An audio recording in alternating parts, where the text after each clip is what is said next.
A menos de una semana de las elecciones generales del pasado domingo, la mayor parte de los análisis sobre estos comicios se han centrado en tratar de dilucidar cuál puede ser la combinación que dé lugar al próximo gobierno.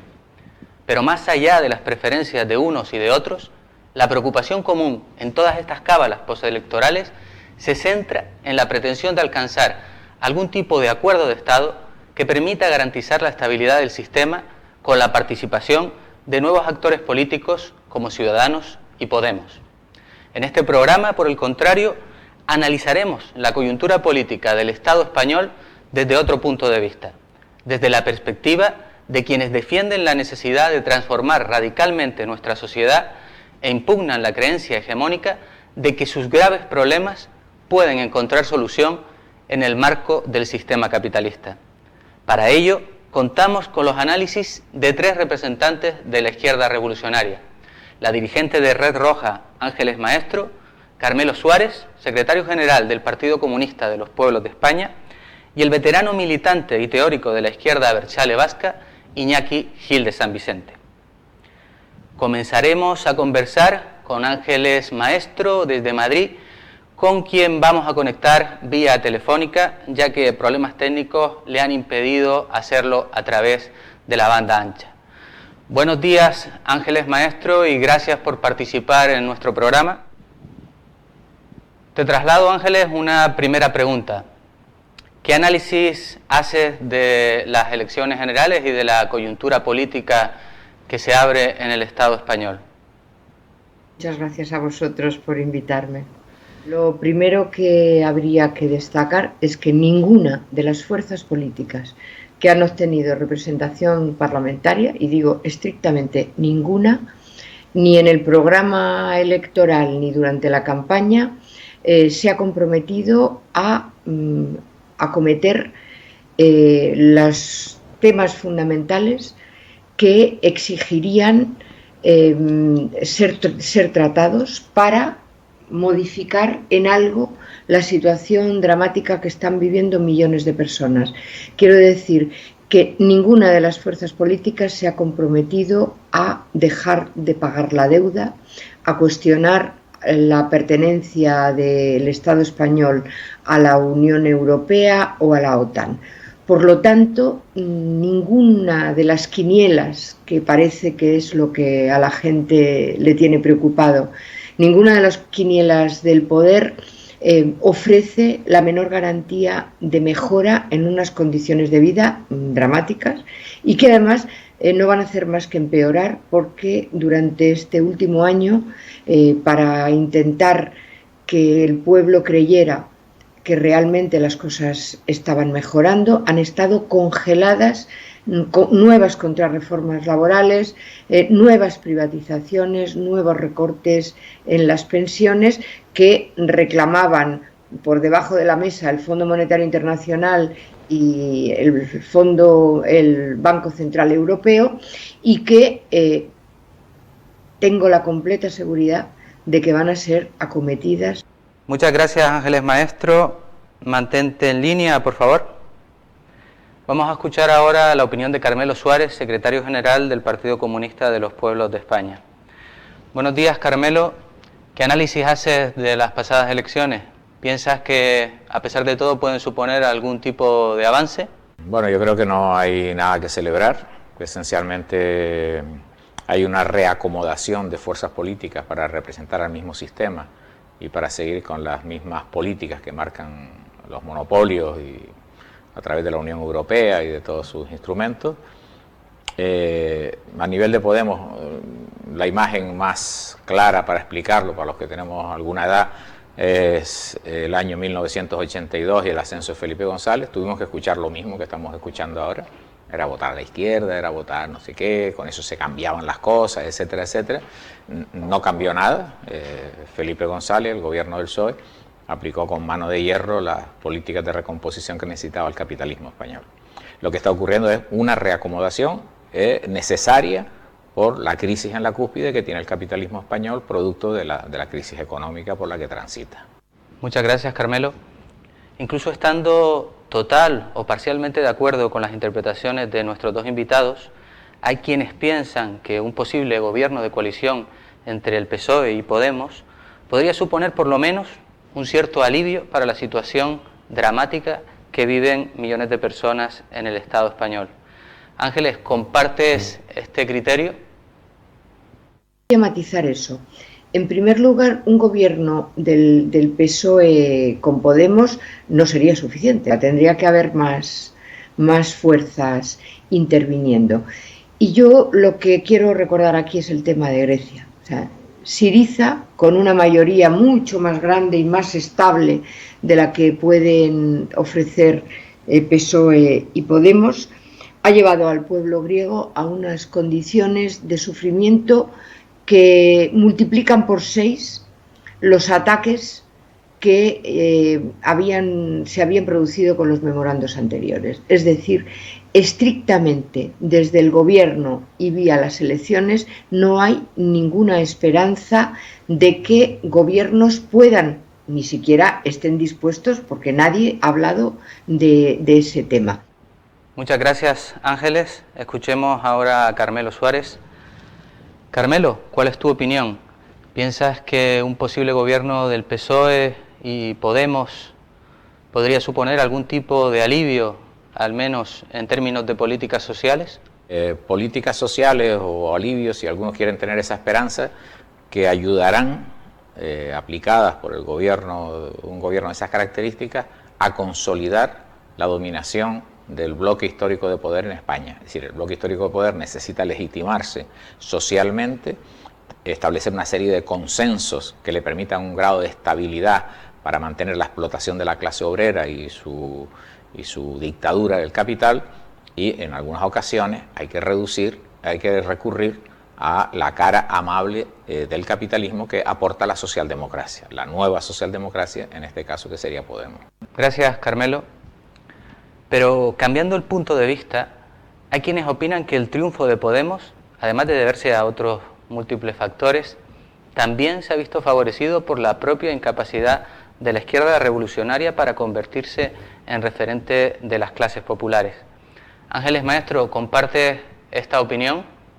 De Red Roja lo que nosotros estamos insistiendo es que la propia existencia de Podemos está señalando unas debilidades muy importantes de la izquierda revolucionaria, y entonces eso es muy importante tenerlo en cuenta, porque solo reconociendo los errores y las debilidades podremos resolverlos. Es decir, no estuvimos en condiciones de llegar mayoritariamente. Por otro lado, obviamente, los medios de comunicación al enemigo no le ofrecen, y su enemigo somos nosotros, no le ofrecen la menor cancha para llegar a la gente. No estuvimos en condiciones de asegurar de que la gente no fuera tan ilusa como para creer que sus graves problemas de trabajo, de sanidad, de educación, de vida en definitiva, pudieran resolverse de la manera tan fácil y tan bonita de meter una papeleta en una urna. Realmente, insisto, el tema de Grecia y toda la historia de la democracia burguesa, de la democracia parlamentaria, señala que ningún gobierno que ha obtenido el gobierno, no el poder, por la vía electoral, ha podido, sin la presión organizada del combate de la gente, hacer frente a presiones brutales como son las que ejerce el capital sobre aquellos gobiernos que no se someten con la necesaria disciplina a sus mandatos. Muchas gracias, Ángeles. Escuchemos ahora otra vez a Carmelo Suárez. Carmelo, ¿te parece que el éxito de Podemos también ha sido favorecido por las insuficiencias de la izquierda?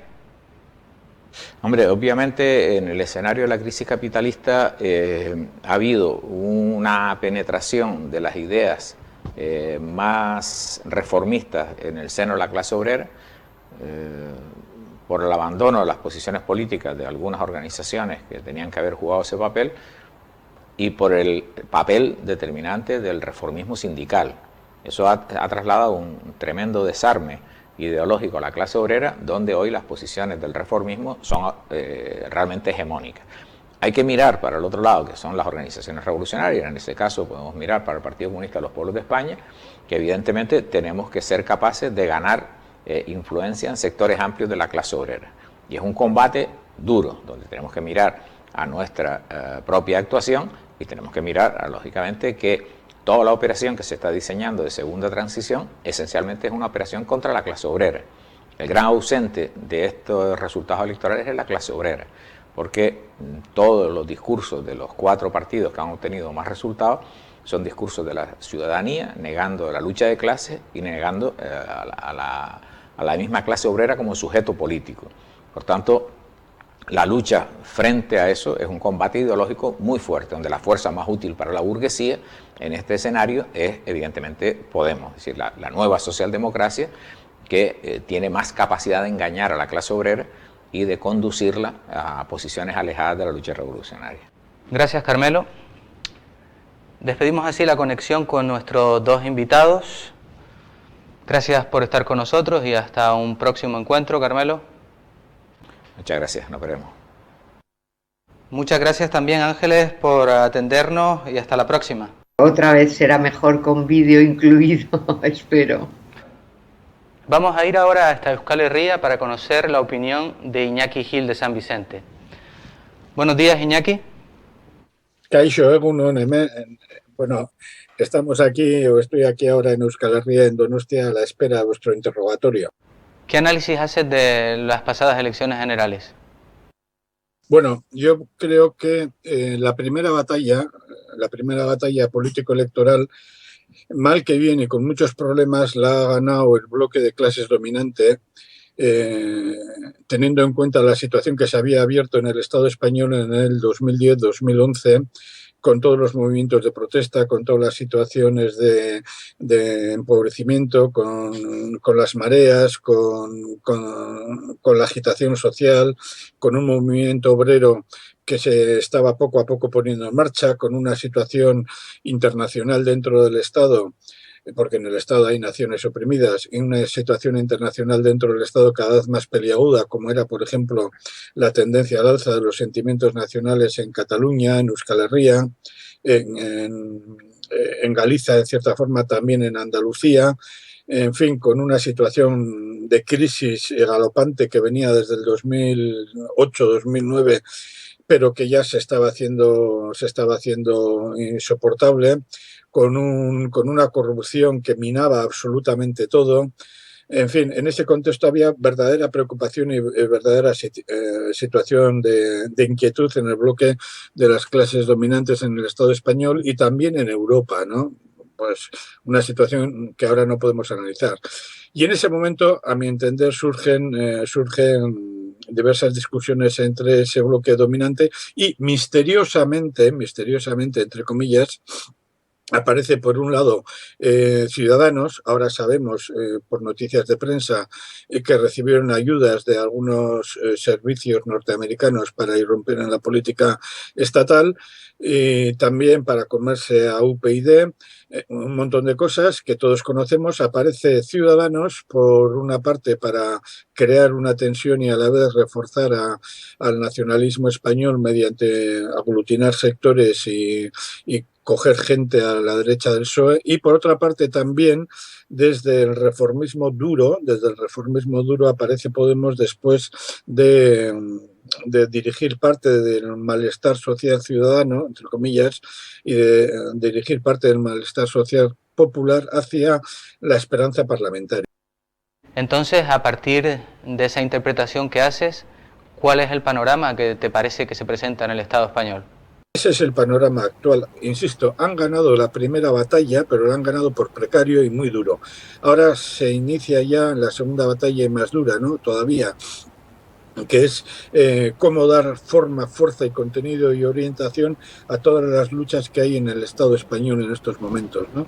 La situación catalana, la situación vasca, que es muy significativa, las reflexiones dentro de Galiza y un montón de historia, y la propia situación del movimiento obrero, ¿no?